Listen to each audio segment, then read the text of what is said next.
যে আমাদের 8 বছরের শিশু সন্তান আসিয়া বোনটা নির্যাতিত হয়ে ধর্ষিত হয়ে কিভাবে হত্যা হয়ে গেল, মারা গেল। সেই আসিয়া ধর্ষিত হলো, মারা গেল, ধর্ষক এখনো জীবিত। আজ যদি দেশের মধ্যে এই আইন চালু থাকতো, আজ যদি দেশের মধ্যে এই আইন থাকতো, চোরের হাত কাটে দেওয়া, ধর্ষকের শাস্তি দেওয়া, তাহলে বাংলার জমিনে কোনো ধর্ষক খুঁজে পাওয়া যেত না। রহমতুল্লাহি ওয়া বারাকাতুহু। আলহামদুলিল্লাহি ওয়া কাফা ওয়া সালামুন আলা ইবাদিহিল্লাযীনা ইসতাফা। আম্মা বা'দ ফাআউযু বিল্লাহি মিনাশ শাইতানির রাজীম। বিসমিল্লাহির রাহমানির রাহিম।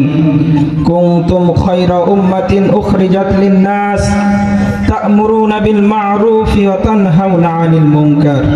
ওয়া ক্বালা রাসূলুল্লাহি সাল্লাল্লাহু আলাইহি ওয়াসাল্লাম আল মুসলিমুনা কাজাসাদিন ওয়াহিদ ইন ইশতাকা রাসুহু ইন ইশতাকা কুল্লু ইন ইশতাকা আইনুহু ইন ইশতাকা কুল্লু। সালাত দরবারে যে রব্বুল ইজ্জত আল জালাল আমাদেরকে সুন্দর একটি ইফতার মাহফিলের আয়োজন করার তৌফিক দান করেছেন, এই জন্য আমরা সবাই শুকরিয়া আদায় করি। সবাই পড়ি আলহামদুলিল্লাহ।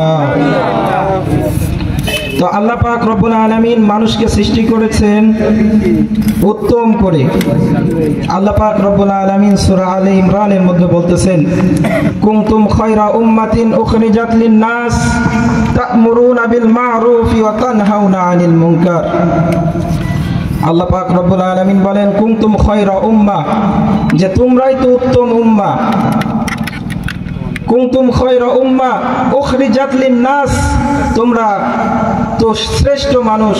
তা'মুরুনা বিল মা'রুফ, যখন তোমরা সৎ কাজের আদেশ, সৎ কাজে বাধা দিতে পারবে, তখনই তোমরা শ্রেষ্ঠ হবে। আর এই মুসলমান হচ্ছে একটা দেহের ন্যায়। আল্লাহ পাক রব্বুল আলামিন এই কথা সূরা বাকারার মধ্যে বলেন, কানান নাসু উম্মাতাও ওয়াহিদা, মানুষ তো এক দলেরই। আর এই এক দলের হয়ে যখন মানুষ একটা মিশনে নামবে, একটা কাজে নামবে, সামনে যত বড় অপশক্তি আসুক না কেন, মুসলমান এই শক্তিকে রুখে দিতে বাধ্য হয়ে যাবে, তাই না?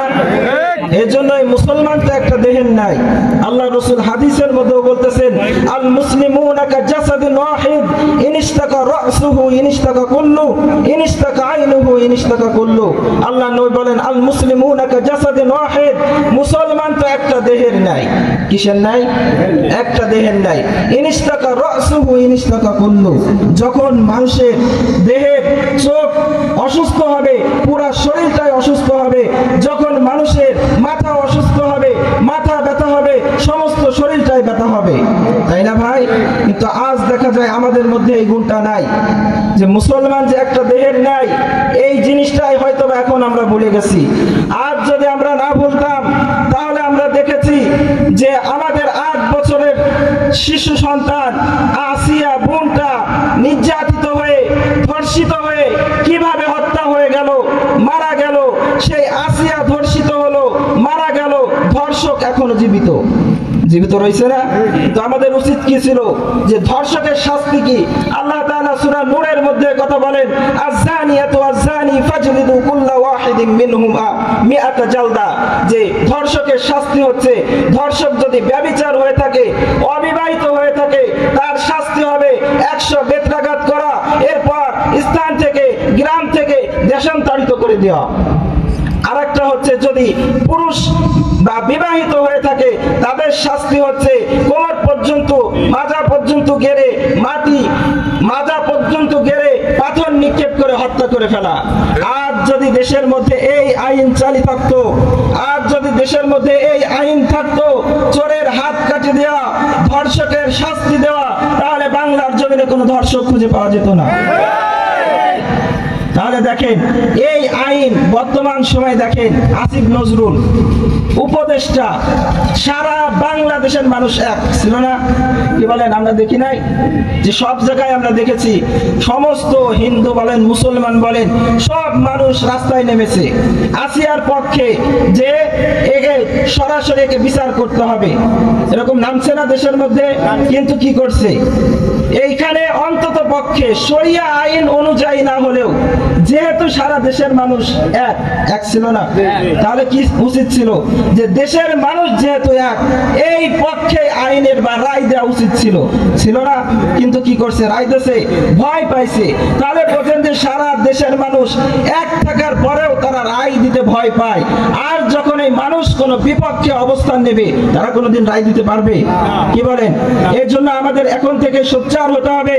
অন্তত পক্ষে আমাদের এই মাগুরাতে, ফরিদপুরের মধ্যে এরকম নেককারজনক ঘটনা যদি ঘটে, আমরা কঠিন প্রতিবাদ করব, পারবো না? সবাই আমরা এরকম ভাবে কোন ধর্ষক, কোন খুন, কোন রাহাজানি, কোন এরকম হত্যা এই আমাদের এই মাগুরা ফরিদপুরের মধ্যে হতে দেব না। আর যখনই আমরা যদি দেখি এরকম কিছু হচ্ছে, মুসলমান যেহেতু আমরা একটা দেহের ন্যায়, আমরা সব সময় প্রস্তুত থাকব।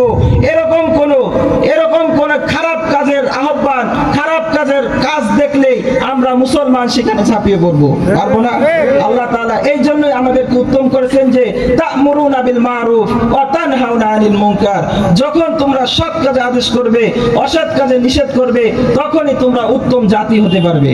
এই জন্য যেহেতু আমরা মুসলমান, আমরা মানুষ, ওয়ালাকাদ কাররামনা বানি আদম, আল্লাহ তাআলা আমাদেরকে সম্মানিত করে সৃষ্টি করেছেন। আর সম্মানিতর প্রথম নম্বর কাজই হবে এই দুইটা, সৎ কাজে আদেশ, অসৎ কাজে নিষেধ। এই জন্য আমরা চেষ্টা করব যেখানে এরকম খারাপ কাজ হোক আমরা প্রতিবাদ গড়ে তুলবো, পারবো না? আল্লাহ তাআলা আমাদের সবাইকে প্রতিবাদ করার তৌফিক দান করুক, আমিন।